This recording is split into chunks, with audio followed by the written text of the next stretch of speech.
How's it going, everybody? This is Militant Thomist. This week, we are going to be talking about the Filioque. Um, so, this is kind of going to be an extension of that article which I wrote earlier today. Going to kind of be going into a little bit more detail, explaining some of the scholastic nuances. And then I'm also going to be taking some questions and objections because I have received, since I published it, I think like 2 or 3 hours ago, I have received a lot of objections to my thesis. And I'd like to answer some of those. So first, let's get into what exactly the filioque is. So simply put, the filioque is means "and the Son" in Latin. It's appendixed onto the Nicene Creed. It was a slow development in the West, where the original Nicene Creed, which said that the Holy Spirit proceeds from the Father, had an inclusion with "and the Son," so the Holy Spirit proceeds from the Father and the Son. So, what exactly does that mean in Latin theology? So, some will interpret it the strict school of Latin theology will interpret it to mean that there are two principles of the Holy Spirit: the principle of the Father and the principle of the Son, which are separate principles. Now, recently, that has been not condemned, but that has been by the magisterium strongly advised against and spoken against in an official manner. So that's more of a error in Latin theology, and then also you'll get in Greek theology among the Byzantines that they will use that as a caricature or a straw man of what the Latins mean by that the Holy Spirit proceeds from the Father and the Son. So a better way of putting it, a more accurate way, not necessarily a better way, but a more accurate way of putting it is that the Holy Spirit proceeds from the Father through the Son as one principle. They together spirate the Spirit. The Father, the immediate principle, and the Son, the mediate principle of spiration. Excuse me, well, active spiration. So let's get into the argument itself. So the argument in sum is that if we did not have the filioque, then we then we would not be able to distinguish the hypostasis of the Son and the hypostasis of the Spirit. So when we talk about Trinitarian theology, the way in which we distinguish the persons of the Trinity is not by essence or substance, because that would cause a division within the substance of God, and therefore you'd fall into tritheism. But we look at their origins and processions. So the Father is distinguished from the Son in that they have the relation that the Father begets the Son and the Son is begotten by the Father. And then the Spirit is distinguished from the Father and the Son in that the Father, through the Son, actively spirates the Spirit, and that the Spirit is in its opposite relation, spirated from the Father and through the Son. But in the anti filioque system, what you have is you'll have them claim that that the Father alone generates the Son, and that the Father alone spirates the Spirit, and that there is some sort of distinction between generation and spiration. But as St. Thomas makes pretty clear, the processions of the Son from the Father and this procession of the Spirit from the Father, they're both processions. The only reason we give the name generation to the Son is because of its relation of what's called paternity and filiation, the Father and the Son. And the only reason we give the term spiration to the Spirit is because it's the Spirit being breathed out from the Father through the Son. It isn't that there's some different things. It isn't that generation is one thing and spiration is another thing. It's the fact that the the person being generated and the person being inspired. They're both processions, is what I'm trying to say.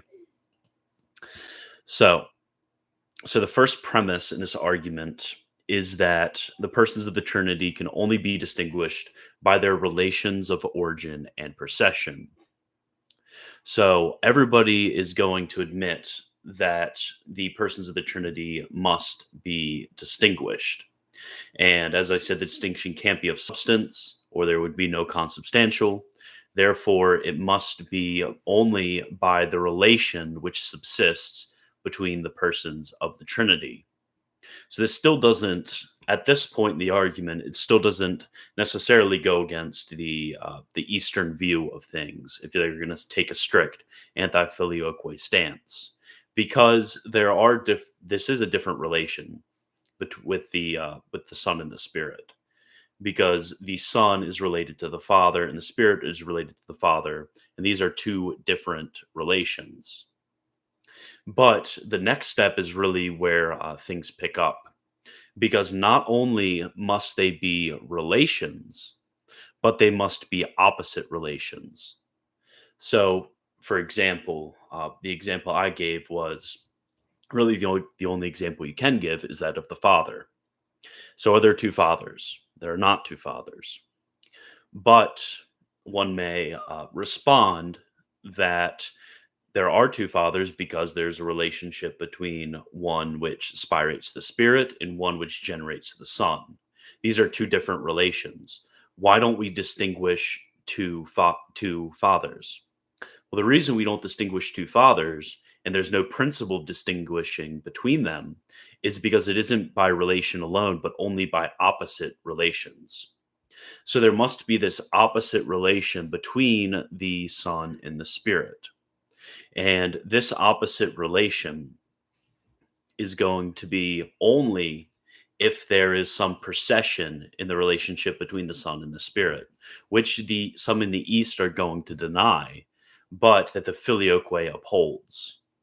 That the relationship between the Son and the Spirit is that the Spirit proceeds from the Father through the Son. So there's an opposite relation between the Son and the Spirit. Therefore, we can distinguish them, where the East cannot distinguish them.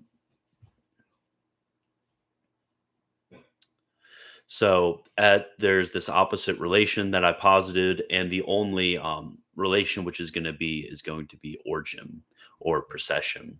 There is no other relations in the Trinity besides that of origin and procession, which everybody's going to agree with, and then the consequence necessarily follows because because you can either have the Son proceeding from the Spirit, which nobody agrees with, or you can have the Spirit proceeding from the Son, which is upheld by the Filioque. There cannot be no opposite relation between the two, or there is no distinction between the two, as I showed before. So, do we have any questions about this? So first, I guess I'll deal with an objection that I frequently have gotten to this thesis. So the objection goes like this: that there is in I'll take a drink actually first. There is this principle of distinction between the Son and the Spirit because they proceed in different ways from the Father. That in one way it proceeds by way of generation, the other way it proceeds by way of spiration. But um, when you ask the Byzantine, the strict Byzantine, who denies absolutely the Filioque, what this principal difference is, because there's only a difference of origin, they can't give you an answer. There's no way in order to distinguish the two. They'll just say it's a mystery and that we cannot know. But that is not satisfying at all, because if you're positing a difference between generation and spiration, you better have a principle of difference between the two. Can't be temporal, because then you have some sort of Arianizing of the Spirit. It can't be logical. So what must it be?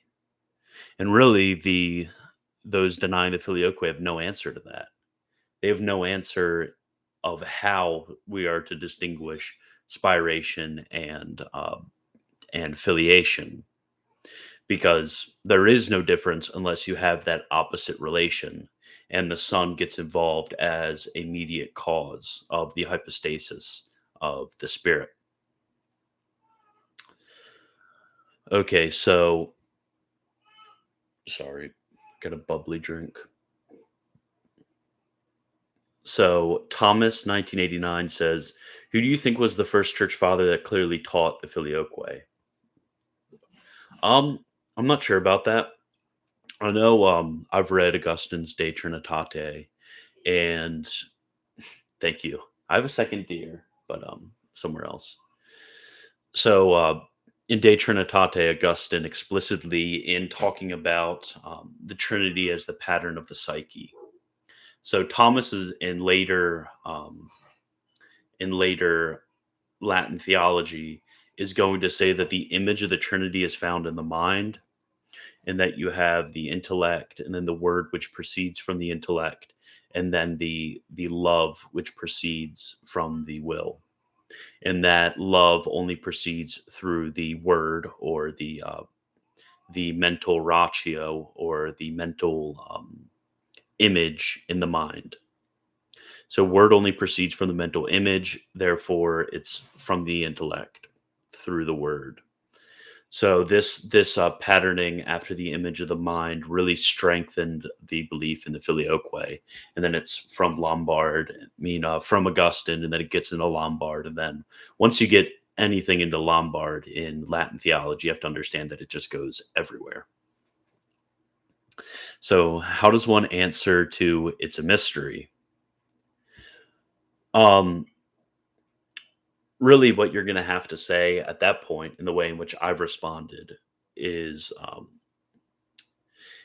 is to go through the different um, options of the way that you could distinguish, and then rule them all out in order to positively argue that the only possible way you could distinguish is relation of origins.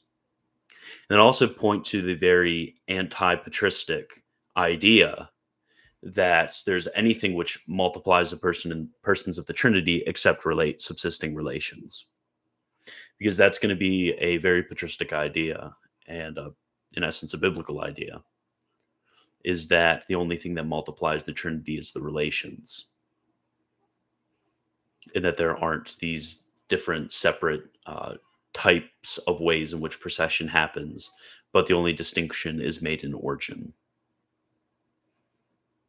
So Sam F says, John in Revelation. Yes. Yes.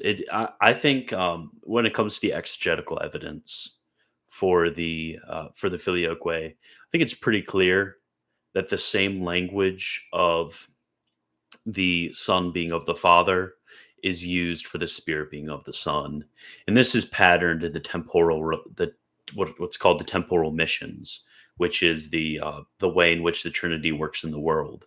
Is that the Son, just as the Son is sent by the Father, and just as the Spirit is sent by the Father, so the Spirit is sent by the Son. I think that's a pretty obvious biblical cues to this question of the Filioque.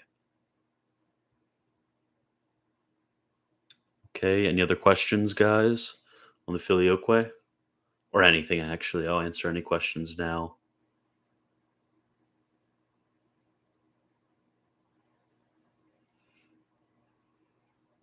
Also, another interesting direction that I'd like to take this, in asking some Scotists about the Filioque, because apparently there's been some interesting research done on Scotist views of the Filioque and its relation to Byzantine views on the Filioque.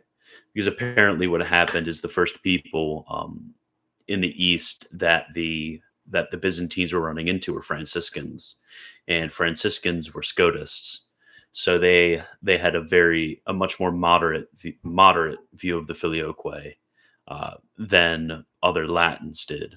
So the Greeks were a lot more friendly to the Franciscans, and then the Greeks started to started to run into some Thomists. So, what is the Protestant position on this issue? This is very interesting because I actually did some research on this question before my conversion when I was an undergrad. So, we must distinguish between the canonical question and the theological question. That is a very important distinction that you guys need to make.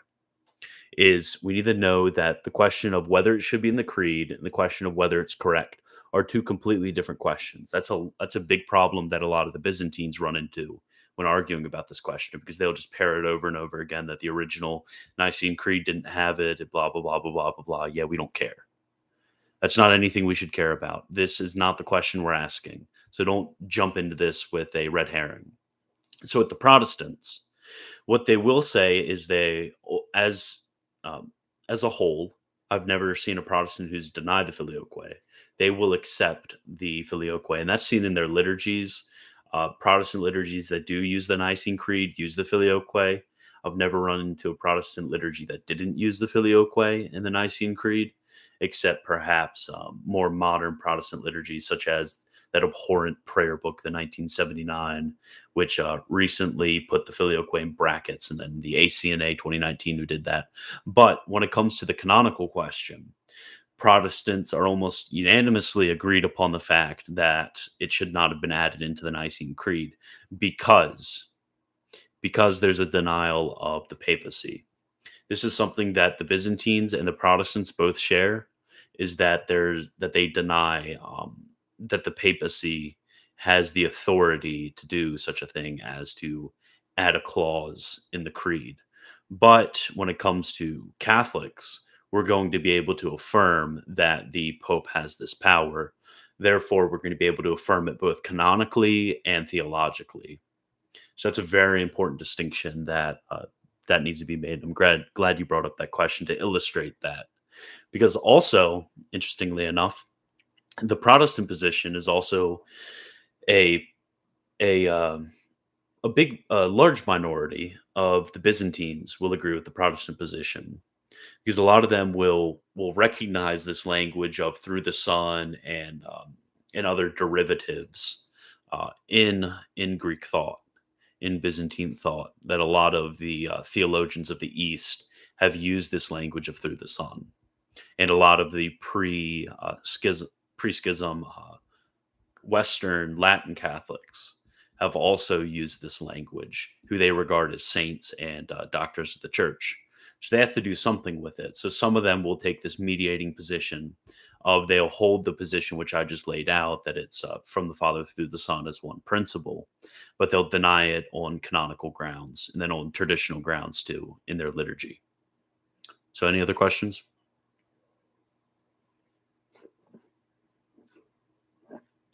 I'll give you guys a minute because I know the live stream is usually a minute behind.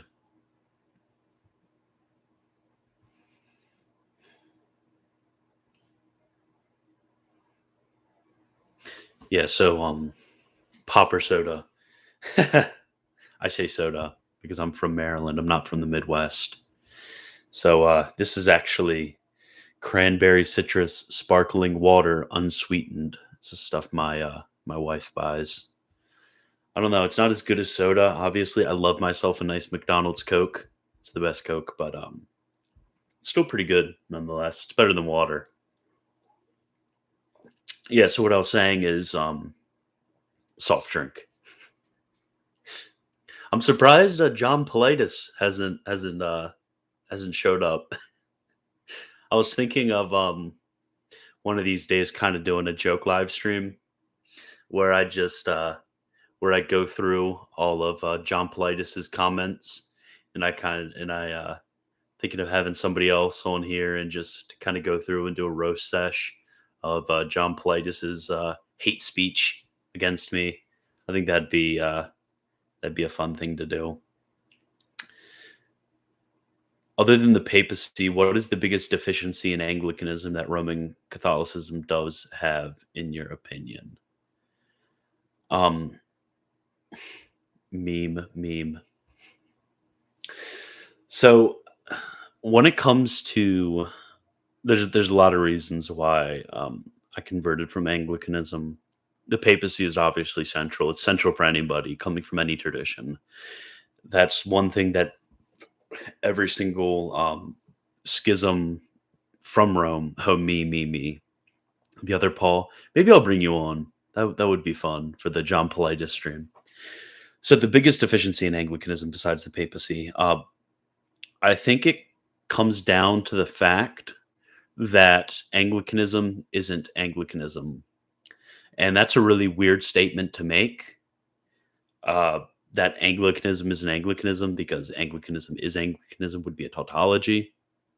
But what I mean by that is that you have the Anglican communion, you have GAFCON, you have the Continuum, you have these various different groups claiming with more or less accuracy to um, have dissent from the Church of England. And when you really look to it, none of these groups are really what the Church of England was. Because when you have the continuum as a whole, it's going to be pretty unfaithful to the liturgy, the history, and the theology of the Church of England. When you have the liberal Anglican communion, they're deficient in that although they have ecclesial ties and and a history behind it in connection to the Church of England, there is really no substance behind that connection. And then when you go to GAFCON, it's the same way in many respects. Is both there's a theological and a historical deficiency when it comes to the connection with the Church of England. And then also, I think the largest deficiency has to do with the fact that none of these churches, besides the Church of England, uh, is a state church. Is I think we underestimate, looking back to the English Reformation, the uh, the central aspect of the state church and the relationship between the temporal and spiritual powers. And without this underlying principle that is shared between modern iterations of Anglicanism and the Church of England, it just falls and falters. And there's really there cannot be this shared principle between the two, except on mere externals and on doctrines. And Newman says something very enlightening to this: is that to have doctrines without principles is to be dead. And I think that's the big problem with Anglicanism, is that it has doctrines, it has the liturgy, but it doesn't have many of the principles of the English Reformation behind it. And it's turned into a very sterile thing.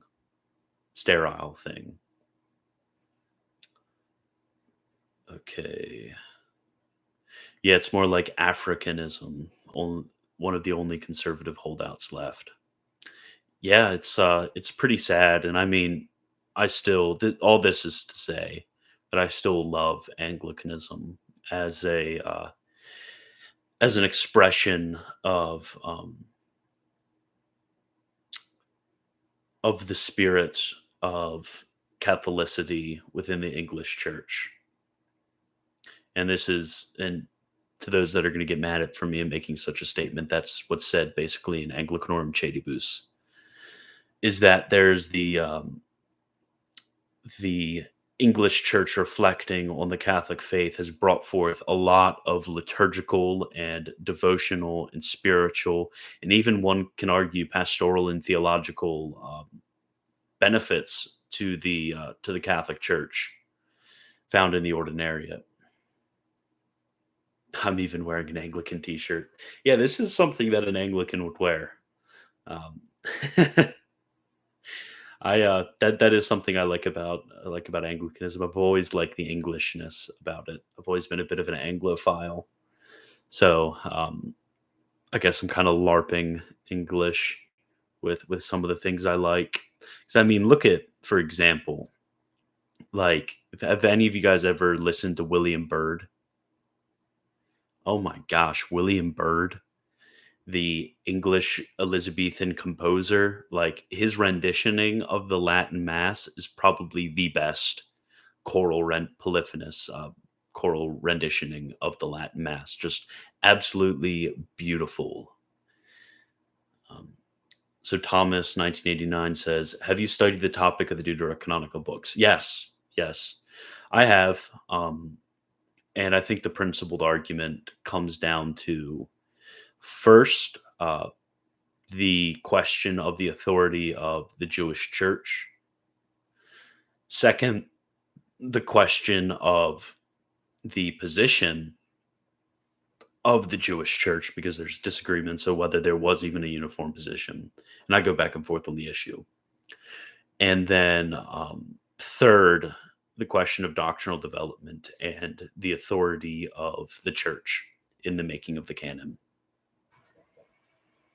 Those three questions are going to really decide what your position on the deuterocanonical books. Because I think when it comes to a lot of the debates over the deuterocanonical books, I think they get bogged down in details when really it's these larger principles of authority and development and the reception of history that is really going to decide the question. And that's really what decided the question for me. Is you have throughout the early church, and I even argue, because I've seen it multiple times, even in the wild, for example, in Hugh of St. Victor, that, and in the Glossa, that there wasn't a uniform position on the deuterocanonical books that was hard and fast until the Council of Trent. That even before then, Cardinal Cajetan, Hugh of St. Victor, like I said, and a lot of the other medievals actually denied the equality of the canonical books with the proto-canonical books. And it's very much a development and an exercise in the church's authority when it came to a certain heresy which was opposing, and that was the heresy of Protestantism, which spurred the church to make an actual decision. White Boy Summer, says the other Paul. Yes. I think it's still White Boy Summer, now that I think about it. Ever since Rittenhouse got off, oh crap, I probably shouldn't have said that. I'll get banned off of YouTube for now. Ever since Rittenhouse got off, it's like an entire decade of White Boy Summer.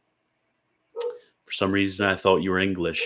No, I'm not English. Born and raised in Maryland. Moved to Florida for college. Then now I live in North Carolina. So, Alan Rule. I've never actually heard your last name pronounced, so I don't know if I'm pronouncing it right. Hello, everyone. I love Alan. He's great. You should watch. We've been actually talking about we might do something together in the future, but thinking about going on his channel. I think that would be fun. We got to do a shred hour together. I think that would be great. White Boy Decade, White Boy Summer. So you say you live in North Carolina too? I mean, I'm near Charlotte. If anybody, I'm pretty open about that. I've actually met people in person who have followed me. This is just kind of a general public service announcement. If anybody's in the Charlotte general area, I won't give you my exact city. But if you're in the general Charlotte area ever, just reach out to me through email, Twitter, whatever, and I'd like to meet you in person, because I really do enjoy meeting people in person. It's really fun every time it happens. Get coffee or lunch or something. Near Raleigh. Yeah, you're around 2 hours away from me. You'll probably meet halfway. I usually meet people halfway. Unless you can't drive, and that's a different story. I don't know. It's weird with my followers. Sometimes they'll be like 14, 15, and then other times they're like 40. So shred hour round 2. Yes. We gotta think of a good person for shred hour. Gotta think of a good person to go against. It'll have to be some bad Anglican arguments against Catholicism. I'd love that. Like get the stupidest, like absolute worst arguments you've ever heard of. Just the most sectarian, angry online, this the absolute just drainage ditch of the internet of hatred against Anglicanism. And then put that Dominic Toronto. I've never heard of him, Alan. Have your opinions of Anglican orders changed since your conversion? Um, yes, to a degree.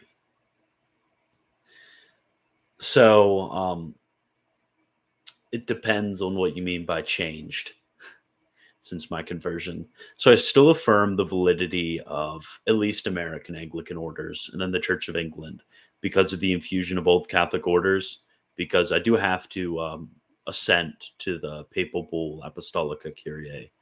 I do have to assent to that. So I do have to assent that the 1552 ordinal was defective and did not confer orders. I have to agree with that. But that doesn't stop me from realizing the new context now with the infusion of old Catholic bishops into the laying on of hands of Anglican bishops. So most Anglican orders nowadays, since there has been, like, I mean, with airplanes and stuff over the last few decades, like, you'll have the mixing of orders is insane. You'll have African bishops consecrating American bishops and English bishops consecrating Asian bishops, which was almost unheard of beforehand.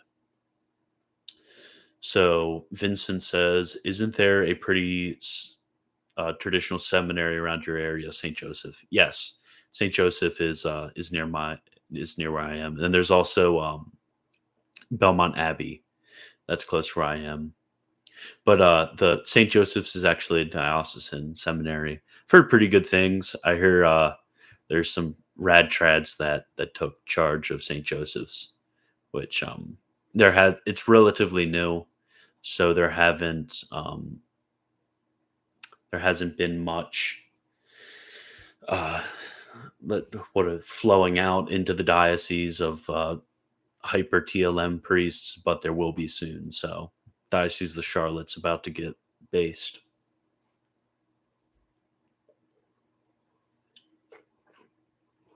There's a Swedish seminary in there. Interesting. Swedish. Never been to the Nordic countries. Kind of scared because all I see online is like about how there's a quadrillion Africans which have infiltrated the Northern Europe. So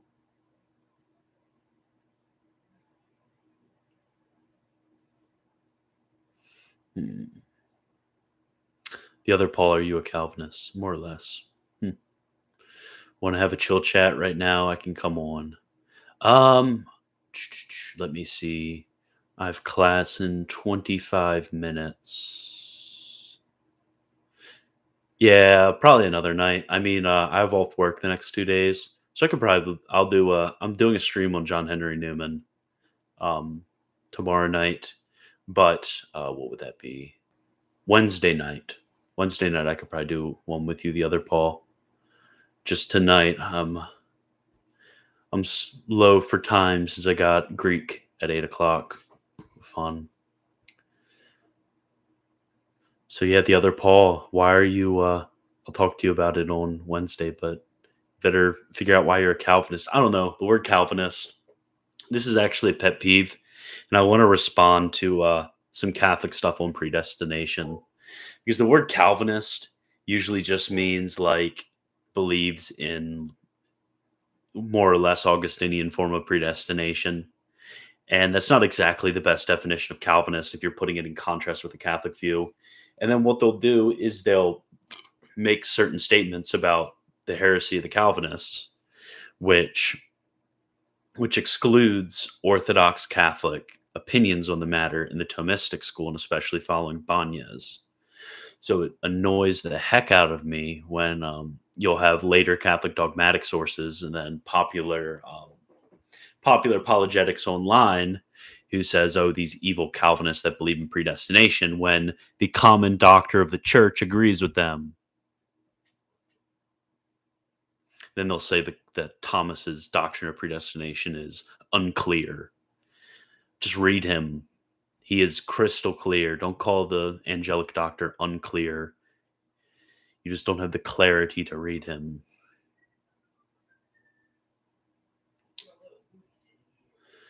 Scandinavia is the best land on earth. Want to make Wednesday the Polish guy roast stream? Yeah. Yeah, I'd really like that. Maybe he'll come. Maybe he'll come into the live stream. He hasn't been here yet, which is really odd. Usually, like the first few minutes, he'll start copying and pasting. I haven't kicked him yet, just because I kind of find it entertaining. It gives me some material at the end of the stream to talk about.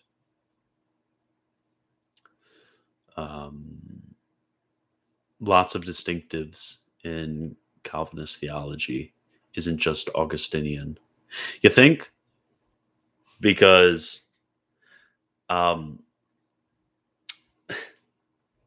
need a drink for this.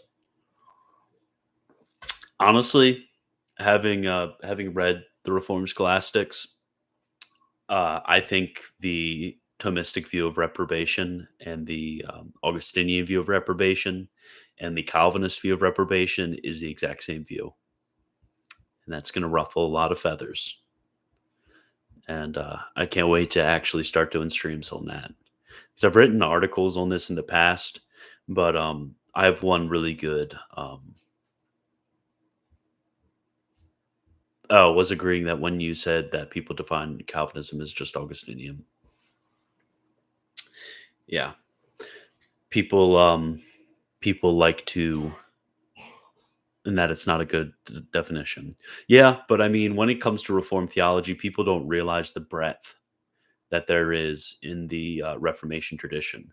For example, the question of apostasy, the question of baptismal regeneration, the question of exactly how reprobation works, exactly how election works. Like, there are very many distinctives that are made that can make people within the Reformation more or less Catholic. And the English church was really good. Okay, yeah. Have you read about the Bishop Thuck lineage controversy? I haven't. I mean, I've heard of it. I've no it's peak sedevacantist autism. I imagine. Usually a lot of stuff that sedevacantists say are autistic. Didn't he have something to do with Archbishop Lefebvre? I feel like he had something to do with Archbishop Lefebvre. Yeah, with Lefebvre, like, I kind of like the guy, but also, like, there's some stuff that I'm a bit suspect.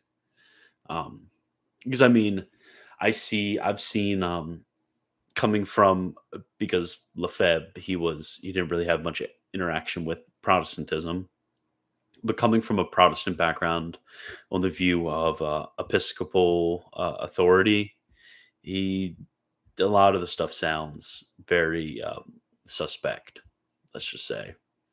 I haven't done enough research to really make a big statement or argument about it, but that's just my first thoughts with what I've interacted with. And then there's also the question of Lefebvre versus the Lefebvists, because a lot of the followers of Lefebvre, they seem very like full-blown sedevacantist, like Pope Francis the Antichrist, and that's not what Lefebvre would have believed. I know enough about Lefebvre to know that.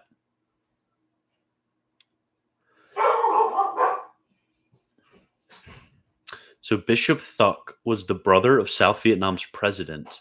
What? I didn't know that. I never knew that. So the other Paul says, Pastor Augustine of Hippo Reformed Baptist Church. That, that's that really, really, really gets me when Reformed Baptists like to claim Catholicity, because there's the whole like Reformed Catholic movement, and then you'll have Reformed Baptists. It's like, dude, the efficacy of baptism. Like, come on. Like, come on. You can't have your view of the efficacy of baptism and claim to be Catholic. Like, you can't. It's just silly. and then they'll claim to be spiritual, to have their spiritual precedence in some of the church fathers. It's like, dude, you can't quote Aquinas on the Trinity and then not quote him on the sacraments. You don't get to pick and choose. His Thomas's thought um, is rigorously systematic. Like, you can't pull out pieces without taking the others. And this actually gets back to something that St. John Henry Newman talked about. St. John Henry Newman would say that in each article of the faith, all the other ones are virtually present, and that as St. Augustine said, that with one of the articles of the faith falling, the whole faith falls. Is you can't really pick and choose because they all go together in a virtual manner and they're contained within one another. So if you're going to try to pick and choose, you're going to be Catholic in in this aspect, and then you're going to eschew Catholicity for your own very sectarian biblical interpretation. It's just all going to fall apart, and it's going to be a very disordered system, as we see in a lot of those groups. Very disordered system, especially on like church government and stuff. Like, you're claiming Catholicity and then having independent church government. Like, come on, dude.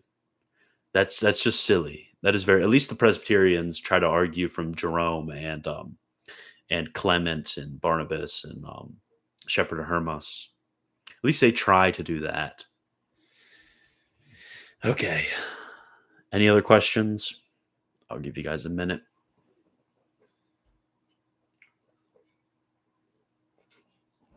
Yeah, but remember to come back tomorrow for the Newman stream, and then Wednesday for the other Paul and I. The other Paul, if you have Twitter, if you're still here, if you have Twitter, just DM me and we'll get set up. Or if you have email, just email me at apologiaanglicana@gmail.com. I know I haven't switched it yet. Or just find some way to contact me, and then I'll set up a stream for us. Okay, thank you.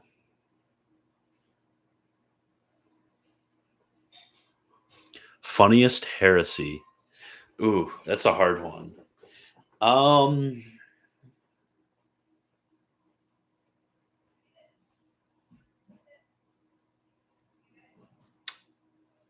going to say the heresy of the Adamites. If you guys ever heard of the Adamites, they were a certain Gnostic sect in the Ante-Nicene Church who believed that in order that since they were baptized and were redeemed to an original state, that they didn't need clothing anymore, so they would do the liturgy naked, which is extremely silly. And it's just like, where do these people get these things?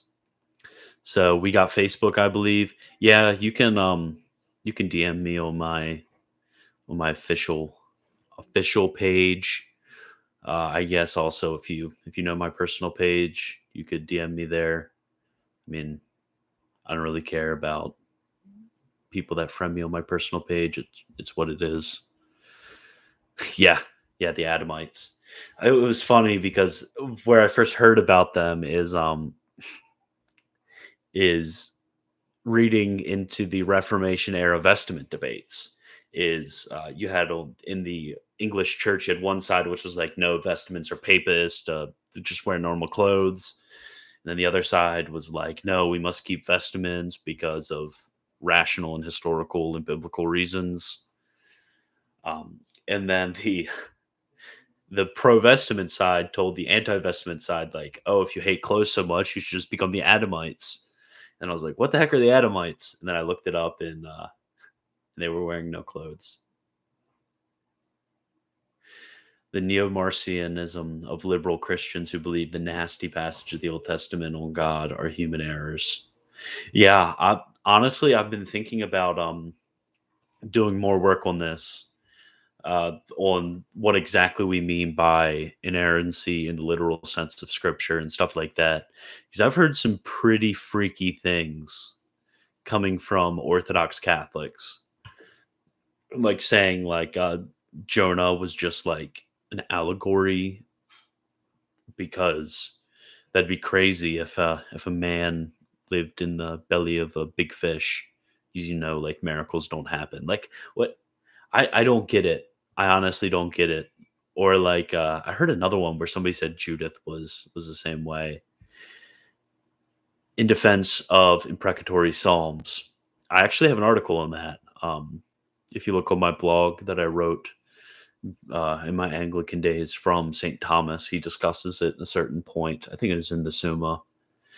I have an article defending the imprecatory psalms because that's one of the very sad things when it comes to Catholic liturgical history is the Pope Pius X Psalter, where Pope Pius X took out some of the imprecatory psalms. It's a very sad moment in the history of the breviary. I don't know whether the liturgy of the hours brought it back.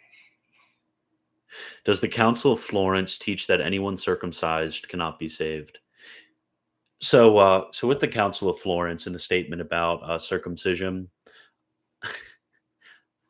hopefully, being an American, um, because apparently circumcision is only practiced in America, really. So that's just talking about religious rites of circumcision that if you're practicing and practicing in the way in which the Judaizers do it. I don't think the Council of Florence could have foreseen the modern practice of circumcision. But really, when we talk about legal theory and the relationship of principles and laws and applications of those laws, we have to look at the reason for which the law was made and then apply that to our times. And clearly, the reason why the Council of Florence was speaking against circumcision was because of Judaizing. Like anyone who's going to say otherwise is just going to be silly.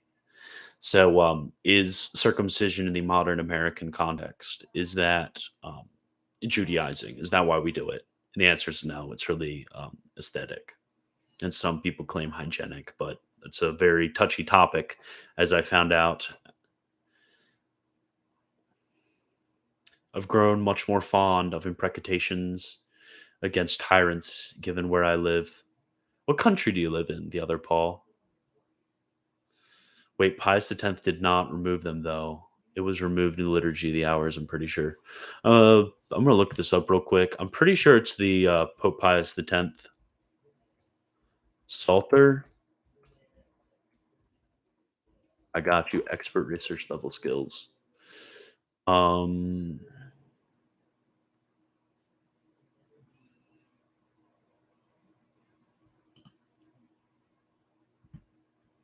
let us see.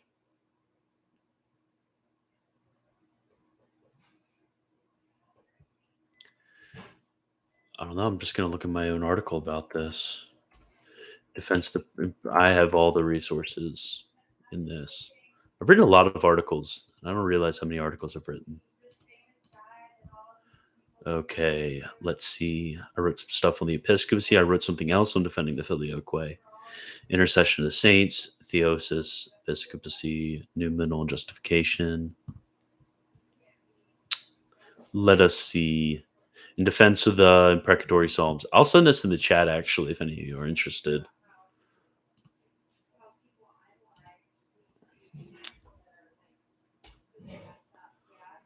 Okay.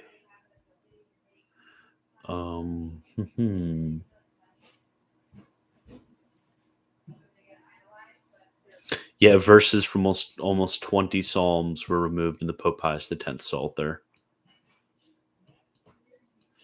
Yeah, I know this because in the Anglican breviary, the Anglicans basically what they did is they translated the breviary and translated the 1911 Roman breviary. And I didn't like to use it because it didn't have the imprecatory psalms. But who knows? It might just be like a gay Anglican thing that they do. Anglicans tend to do that. I don't know. Maybe I was wrong. Pray the monastic office. I do like the monastic office. If you look at, I know you're not particularly interested in Anglican stuff. 'Cause most of you, is anybody here in the ordinariate? I think I'm the only ordinariate stan that's here. But the monastic matins and the monastic diurnal by what is it? Lancelot Andrews Press. Lancelot Andrews Press has a monastic diurnal and matins, and that has the monastic offices, but in Anglican translations of the Psalter and of the Bible, of biblical verses, and of the collects and everything, and of the hymns. And it's masterful. Like, I cannot, I'm telling you guys, I tried to use Liturgy of the Hours. I tried to use all of the Latin and English versions of the breviaries. I tried really hard. I can't do it. I need Anglican. I need Anglican language when I worship, and it stinks because I don't have a ordinary parish near me. There's an ordinariate community 2 hours away, and I travel there once a month to go to mass, and that's where I'll be being received, Lord willing, at the Easter Vigil. Actually, I'll be traveling down to Athens, Georgia. If anybody wants to come to Athens, Georgia, more than welcome to come to my reception to the church, since I'm inviting people to stuff. So yeah, but it's really hard to go to a normal Novus Ordo for the wife and I because I'm just so used to traditional English language rather than, because I mean when it's the Novus Ordo with the more vernacular translation, there's nothing wrong with the translation, but it feels like I'm talking to my friend, not that I'm talking to God. Who was the English guy who wrote music for the TLM? It was I'll actually send it in the chat to you guys real quick. It was William Byrd. Um and I'll send you the best version of it. Never knew I could do this. Here it is. The Mass for Four Voices. This is so good. Send it in the chat. There you go. The Mass for Four Voices.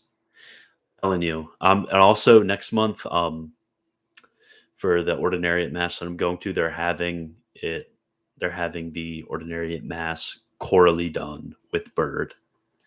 And I'm just so hyped. I hope for the Easter Vigil they have something like that. Because I'm so ready to get received into the church. And it's only 80 something days away. Till my reception. I'll have to do a so James's interview says, ever read the Filioque History of Doctrinal Controversy, Oxford Studies in Historical Theology by Edward? 'Tis really good. I have not read it. I mean, I am not, as you guys can probably tell from the type of topics I do, I am not a historical theologian. I mean, obviously, doing what I do, I have to get into it a bit, and I do a lot of reading in the Fathers, which I guess counts for historical theology. I mostly read primary sources, but I am more of a dogmatic theologian, so my topics are going to be more like this, where I just talk about why the filioque is theologically necessary. Yeah, the days before reception can be quite tough spiritually. Yeah, Lent is going to be pretty difficult. I think I'm going to do traditional fasting and abstinence during Lent before my reception. Um, I don't know. I'll be extra penitent during Lent to get prepared for being received into the church. It's obviously a huge deal. Okay, so I got to go in like 3 or 4 minutes, and I got class. If you guys have any final questions, I'll um I'll answer them. But if not, then I will go in a minute. Do you guys like this format? I kind of do like this format. Kind of cover a definite topic and then just kind of cover random stuff.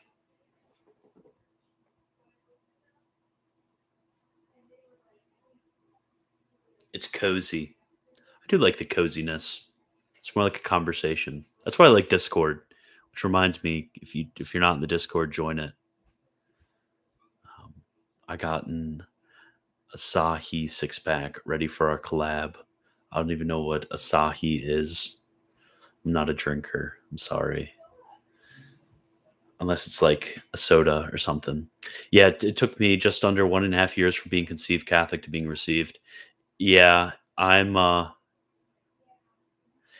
I'm lucky because I did meet some people in the ordinariate who knew who I was and knew who I am through a connection.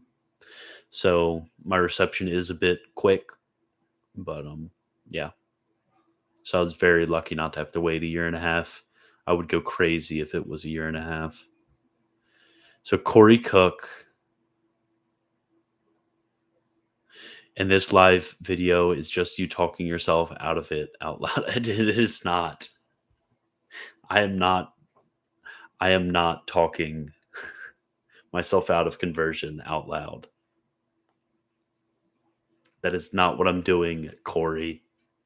Yeah, and I think I might need to because obviously my goal for this channel and then for all I do is to grow. That's very important. Nervous laughter. Corey, get out of here. You're the one that harassed me on the Michael Lofton stream. Did I tell you guys about that? I'm on like biggest interview I've ever had on Reason and Theology, talking with Michael Lofton, and he asked for questions from the chat. And this man, Corey Cook, decides to start asking about me getting kicked out of RBC. Wait, what? You didn't know I was on Reason and Theology? Yeah. That was oh, you know what, I'll send a link to that too. Yeah, Corey Cook and I went to college together. What was I talking about before that? I don't even remember. Yeah, Louis Dizon was on. I was wearing the same exact shirt I'm wearing now in that stream. That's nuts. That's just dandy.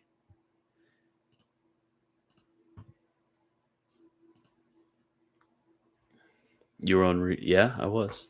There's the link. It's helping you get views.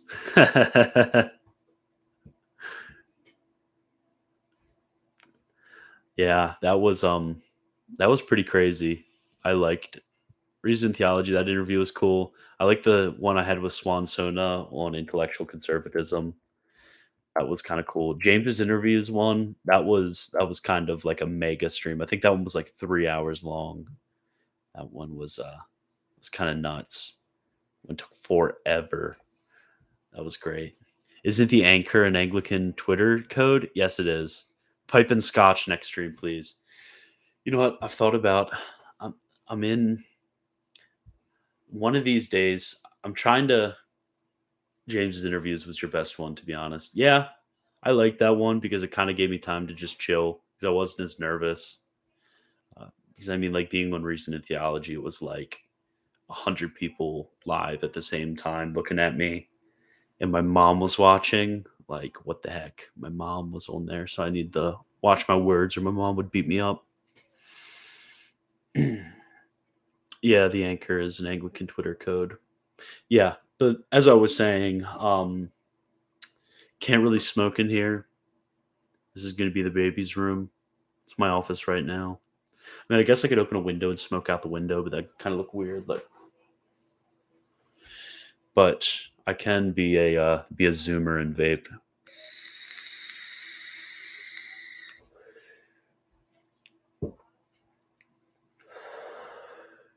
So, real question: how the heck do you already have 8 patrons with less than 400 subs?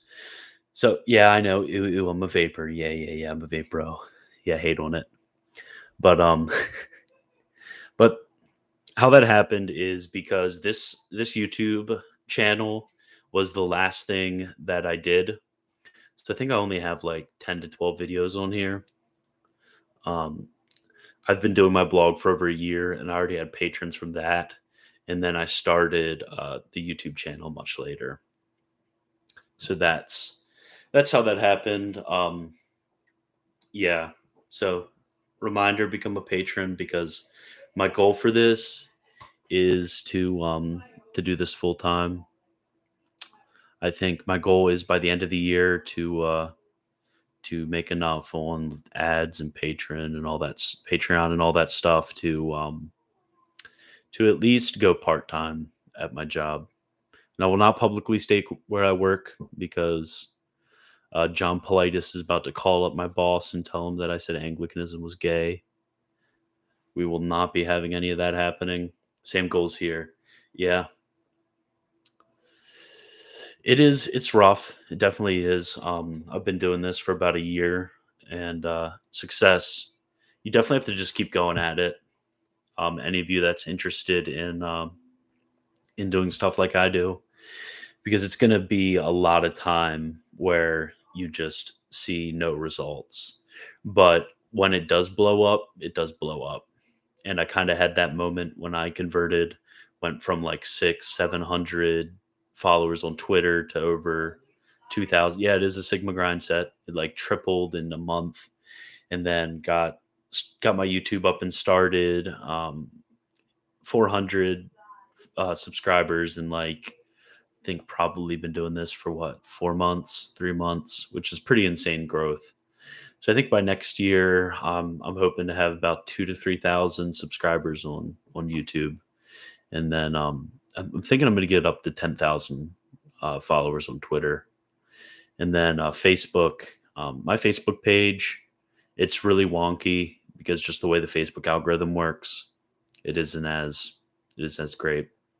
So yeah, hopefully by the end of the year, I'll be able to at least put a dent in the amount of money I need to be able to do this full time, and at least maybe just take a few hours a week less from work, go part time slightly.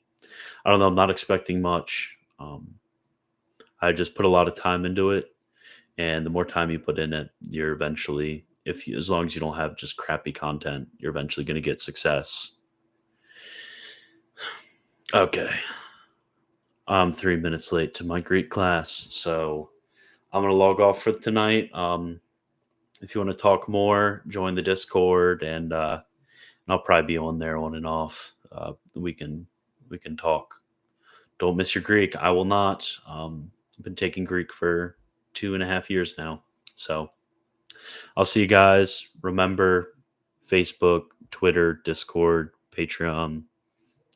Subscribe if you haven't. I'm sure if you're all here, you've already subscribed. And I will see you guys tomorrow night for John Henry Newman's stream on Development of Doctrine. Bye bye.